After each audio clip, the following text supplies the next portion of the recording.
Tropang militar ng Israel sinalakay ang teritoryo ng Gaza at winasak ang mga rocket launchers ng Hamas. Israel Defense Forces naglabas pa ng video footage kung saan ipinapakita ang paglusob ng kanilang puwersa. Leader ng Hamas at iba pang delegado ng militanteng grupo nagtungo sa Moscow. Ano kaya ang gagawin nila sa Russia? Warship naman ng Turkey magtutungo na nga ba sa Gaza para depensahan ng Palestina sa laban nito kontra sa Israel? Alamin ang mga mainit na mga detalye at mga bagong developments sa video episode na ito.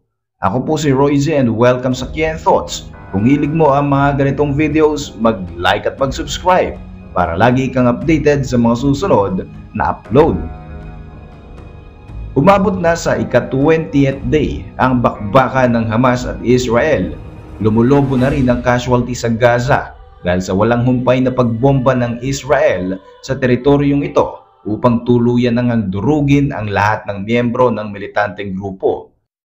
Ayon sa ulat ng Palestinian Health Ministry, lumampas na sa 7,000 katao ang nasasawi sa Gaza, habang mahigit naman sa 1,400 ang nasawi sa panig ng Israel. Sa isang interview kay Ghazi Hamad, isang senior member ng Hamas organization, sinabi nito na inaasahan ng Palestinian group ang stronger intervention ng Hezbollah sa laban nito sa Israel. Nananawagan din ito sa mga kaalyadong grupo na kakailanganin pa nila ng mas malakas na puwersa at tulong mula sa Lebanese militant group para matigil ang diumanoy agresyon ng Israel sa Gaza Strip. Sa kasalukuyan ay mas pinigting pa nga ang mga airstrikes na isinasagawa ng Israel.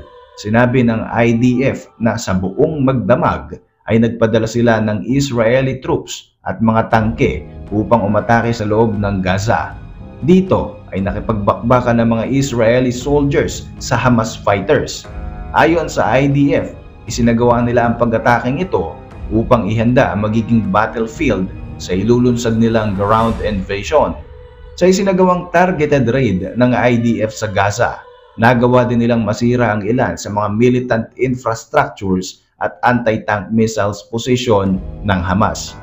Sa video footage na inilabas ng IDF noong Huwebes, October 26, 2023, ipinapakita nila ang nagganap na operasyon ng tropa. Dito ay makikita ang mga tangke, armored vehicles kabilang ang mga bulldozers na pumapasok sa Gaza. Ayon kay Prime Minister Benjamin Netanyahu, inihahanda na nila ang land incursion sa Gaza at nagsasagawa pa ng mga various calculations para sa timing na isasagawang ground assault sa Hamas-controlled territory. Pagkatapos ng isinagawang paglusob ng mga tropa ng Israel, ay agad din silang bumalik sa Israel territory nang walang naitatalang casualty sa kanilang panig.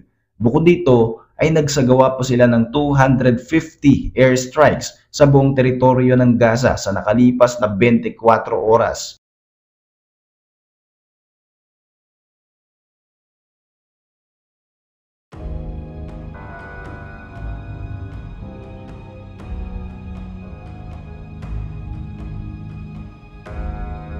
Dito nga ay tinarget nilang bombahin ang tinatawag nilang terrorist cells, tunnel shafts, rocket launcher at iba pang mga militant infrastructures. Samantala, sinabi ni military spokesman Daniel Hagari na isa sa napatay ng kanilang tropa, si Shadi Barud, deputy head ng Hamas Intelligence na di umano'y kasama ni Yahya Sinwar na nagplano sa naganap na October 7 attack sa Israel. Kaugnay nito, sa isang joint statement, mariing kinundina ng 9 na Arab countries ang di umano'y pag-target ng Israel sa mga sibilyan na naninirahan sa Gaza at ang paglabag umano nito sa international law. Ang mga Arab countries na ito ay Bahrain, Egypt, Jordan, Kuwait, Morocco, Oman, Qatar, Saudi Arabia at United Arab Emirates. Ayon sa mga leader ng mga bansang ito, binibigyang diin nila ang rights for self-defense ng Israel ay hindi raw katuwiran para sa mga nangyayaring flagrant violation ng international law at international humanitarian law. at sa tila hindi raw pagpapahalaga ng Israel sa karapatan ng Palestinian people. Isa pa nga sa kinukundina ng mga bansang ito ay ang sapilitang pagpapaalis sa mga tao sa kanilang mga tahanan at ang di umano'y collective punishment ng Israel sa Gaza. Samantala, isang delegasyon naman mula sa Hamas ang bumisita sa Moscow, Russia, araw ng Huwebes, October 26, 2023. Ito ay para pag-usapan ang pagpapakawala ng mga foreign hostages ng militanteng grupo. Kabilang nga dito ang mga Russian citizens na hawak nito sa Gaza. Natalakay din ang mga usapin upang masiguro ang maayos na evacuation ng mga Russians at iba pang foreign hostages mula sa Palestinian territory. Pinuri rin ng Hamas ang di umano'y effort ni Russian President Vladimir Putin at ang Foreign Ministry ng Russia sa mga panawagan daw nito upang tuldukan na ang mga war crimes na ginagawa ng Israel at ng Western countries na sumusuporta rito. Kabilang sa delegasyon na ito si Abu Marzouk, isang senior Hamas member at iba pang mga miyembro ng grupo kung saan nakakapanayam nila ang Russian Foreign Ministry.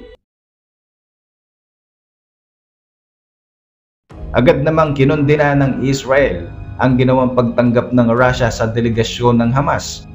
Agad silang nanawagan sa Russia na palayasin ang grupong ito at tinawag pa nga nila ang Hamas na terrorist organization na mas masahol pa sa ISIS. Isang video footage naman ang nag-viral sa social media kung saan sinasabing gumagalaw na ang warship ng Turkey patungo sa Gaza Strip para depensa ng Palestine kontra sa Israel. Ito ay matapos ang maanghang na salita ni Turkish President Recep Tayyip Erdogan noong October 25, 2023 kung saan pinaninindigan niya na hindi daw terrorist group ang Hamas. Nagsulputan ang mga short video sa TikTok, YouTube, Facebook at iba pang social media. Ayon sa fact-checking site ng The Snopes, miscaptioned ang video footage dahil ang original video ay naipost ilang taon na ang nakakaraan. Napag-alaman din na ang ginamit na audio ay kinuha lamang sa isang legitimate news report. Matatandaan nga na sinabi ng presidente ng Turkey na hindi raw terrorist organization ang Hamas, bagkus sila ay mga mujahidin o isang liberation front na lumalaban para depensahan ang kanilang teritoryo. Kasunod nito ay ang pag-cancel ng nakaplanong pagbisita ng Turkish president sa Israel. Ang nasabing Turkish warship sa video ay nagmamatch sa isang uploaded video sa YouTube na originally posted way back May 22, 2013 at may title ito na US Navy X-47B UCAS First Touch and Go Landing Test on USS George H.W. Bush.